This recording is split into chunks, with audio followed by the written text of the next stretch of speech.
So today we are going to see the next experiment. So that is based on the torsion test of the mild steel specimen. So basically there are two things which we are going to find out after completion of this experiment. So the first thing is nothing but the modulus of rigidity, and the second thing is nothing but the torsional stiffness or torsional rigidity. So first of all, let me tell you what is meant by torsional rigidity. So basically it is an ability of the material or any specimen to withstand twisting movement or twisting load. So basically we will see one formula based on this. So this is the formula, I think you all are familiar with this. So I will just go through it. So basically we have T upon J is equal to G theta upon L. So where T is nothing but torsional stiffness, then J is the polar moment of rigidity, then G is nothing but modulus of rigidity, theta is nothing but angle of twist in radians, and L is nothing but length between the support. Now in this particular experiment you are supposed to find out this value, that is the value of G, which is called as the modulus of rigidity. Now how to find out this value? So I can just modify this equation like this. G is equal to T upon theta into L upon J. Okay. So now after completing this particular experiment, we are going to draw one graph like this. So here on the y-axis will be the torsion stiffness, and on the x-axis will be the angle of twist, which is in radians. So after plotting the graph, you will get some curve like this, and whenever you take the slope of this, now suppose if I take the slope of this graph, so this particular slope is nothing but the value of T by theta. So once you finish the experiment, once you plot the graph, you will get the value of T by theta, and when you multiply this value to L upon J, now these two things are known to us. So we know that L is nothing but length of support, we are going to measure it, and J is nothing but this one. J is nothing but the polar moment of inertia. So the formula for J is nothing but pi by 32 into dq. So just we have to use this, sorry, d raised to 4. Just we have to use this formula and we have to find out the value of J. So after substituting all these things, you will get the final answer, that is modulus of rigidity. Now, before starting this particular experiment, there are some things which we need to measure. So we are having these 4 observations for this experiment. So first of all is L. L is nothing but the gauge length. Then next one is small d. D is nothing but diameter of specimen. Then capital R, that is nothing but radius of the specimen, and capital L is nothing but the distance between the supports. Now how we have took all these things, or how we are going to measure all these things, we will just see through the specimen. Now this is the mild steel specimen which we are going to take for the experiment. Now first of all we are going to measure the diameter with the help of the vernier caliper. Now you can see how to hold the vernier caliper and measure the particular diameter. So this is the first parameter, that is diameter. Then next one we are going to measure the gauge length. Now you can see this is nothing but the gauge length. So this is the length which we are going to consider for our experiment, because the actual failure or actual deformation is going to happen in this particular range. So this is called as a gauge length, and it is a very important parameter. Then because you have the diameter, you can easily find out the radius, and with the help of all this we are going to conduct the experiment.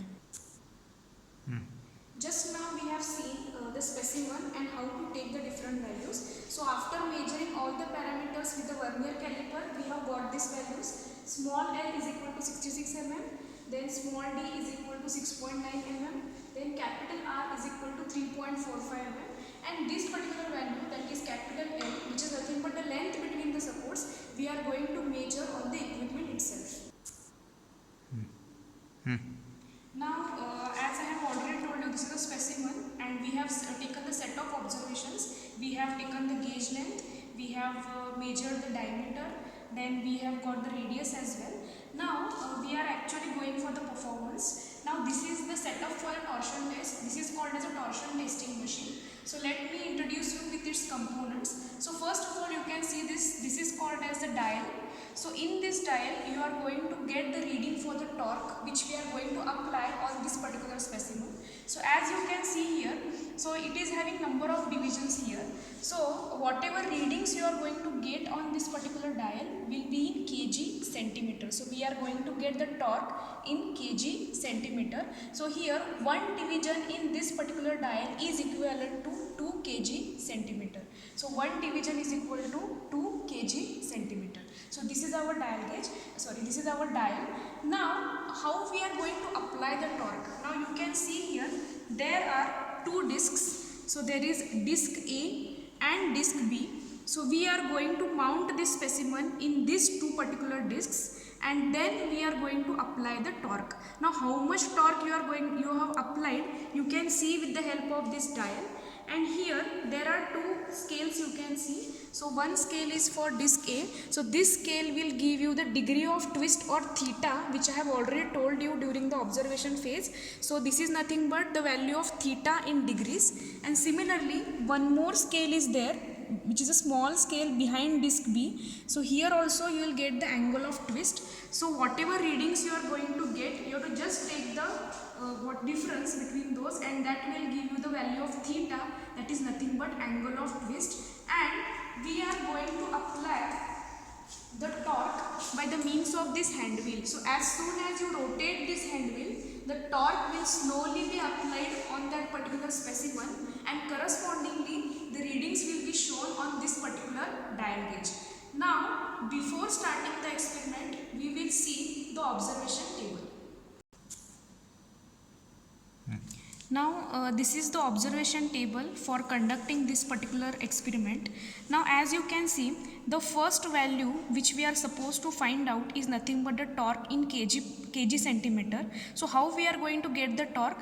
So as soon as we apply the torque to that particular specimen, so this value we will get on this particular dial gauge. So as I have shown you previously also, so we will get the value in kg centimeter. So first value or first reading you are supposed to take is corresponding to torque in kg centimeter.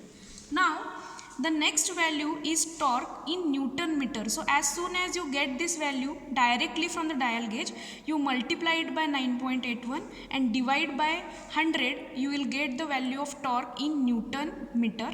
Then the next is nothing but angle of disc 1, that is A. So now this is nothing but disc A, and here there is a scale which will give you the angle. So this angle you will get in degrees. Okay. Then the next thing is angle of disc B or angle of disc 2. So now this is the disc B, and the angle you will get here. Now you can see a small scale here. So here also you will get the angle in degrees. Now what you have to do, as soon as you get these two readings, you just take the difference, that is A minus B. So after taking the difference, you will get the actual angle of twist in degrees, okay, that is given by theta. And then after finding out all the values, you have to just convert that value into radians for the purpose of our calculation and for the purpose of drawing the graph. Okay. Now see, when we were seeing the observations, so one observation was pending, that is nothing but the value of capital L, that is nothing but the length between the supports. Now you can see the supports here.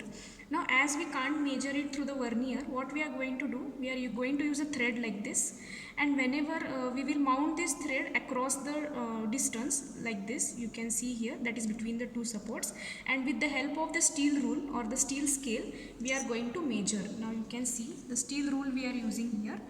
Now as soon as you measure the distance, so here we measure the distance, and the distance is 162 mm. Now after this, after calculating or after counting the distance between the support, the next important thing is that you have to set this scale to 0. This is nothing but the angle of twist. So this scale, that is scale on disc A as well as the scale on disc B, so both should be set at 0 before starting the experiment. So you make sure that both are in 0 condition. Now we are going to start the experiment. Now we have seen the observation table. So first value which we are going to find out is nothing but the torque. Now here, by rotating this hand wheel, we are going to apply the torque to the specimen. So that torque you can see on this particular dial gauge. Now as I have already told you that the least count of this dial gauge or the value of one division is nothing but 2 kg centimeter. Now in this particular experiment what we are going to do is we are going to take the readings for the intervals of 20 kg centimeter. Now how to find out 20 kg centimeter? Starting from here you just measure the 10 lines. Okay, you just measure the 10 lines because the value of 10 lines will be 20 kg centimeter. So as soon as, now here you can see the pointer has already reached the 20 kg centimeter. So as soon as you reach the 10 lines or 20 kg centimeter, the next thing which you are supposed to do it is you have to measure this particular angle, that is angle of twist, that is theta. So you will get this value in radians. So this is nothing but angle on disc A. Similarly you have to measure the angle on disc B. Now you can see the scale here. So here you will get the value of angle of twist on disc B, that will be in degrees. So what you have to do is you have to just take the difference between the angle obtained on disc A and disc B, and then you convert it into radians for our calculation purpose. So similarly we are going to take the readings for intervals of 20 kg centimeter unless and until this particular specimen breaks or the failure in this particular specimen occurs. Now as you can see we are applying the torque, but you are not able to see it. So when the fracture occurs or failure occurs, then you will get to know that actually we were applying the torque. Now here what we are doing, we are increasing the torque. Okay, so by rotating that hand wheel which I showed you just now, so just we have to wait until the fracture occurs. So the moment the fracture occurs, the pointer on that dial gauge will start moving in the reverse direction, and at that time you have to take that reading. Okay, so that is nothing but the torsional rigidity of this particular specimen.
See, we were continuously applying the load, and how the fracture has taken place you can see here. Now you can see this particular thing, and then we can record the final reading here.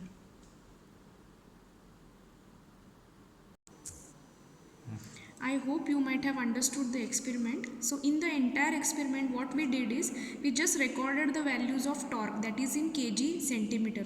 So whatever value you are getting here, so suppose if the value is 20, now we are taking the intervals of 20. So therefore the first value is 20 kg centimeter.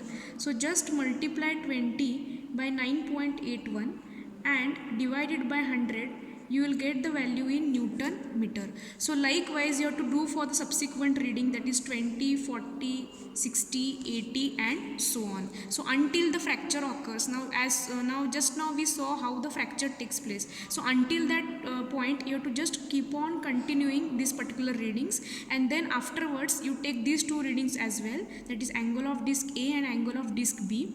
Then take the difference and then convert it into radians. So just multiply theta by pi and divided by 180, you will get the particular readings. So after finishing this particular observation table, the next important thing is you have to draw the graph. Now the graph is like this. So you have to draw the graph of torque versus theta, that is torque is in Newton meter and theta will be in radians. So now after drawing the graph, now this is a samples graph which is shown. You may not get the same nature like this. So here this is the point at which the fracture takes place. Now see, I have drawn the two axes here, that is t and this is theta. So here after getting the plotting the readings, you will get the curve like this, somewhat like this. So what you have to do is, you have to draw one line from the origin. Now this is the origin. So you have to draw one line through the origin passing through any 3 points. Now suppose these are the 3 points. You have to draw one line passing through the 3 points and take the slope of this. Now this is the slope. Okay, this is the slope, that is you have to take the difference between torque divided by difference between the angle. So you will get the value of t by theta. Okay, you will get the value of t by theta, that is nothing but the slope of the graph. Now if we see the formula, it is like this: g is equal to t upon theta into L upon j. So where L is the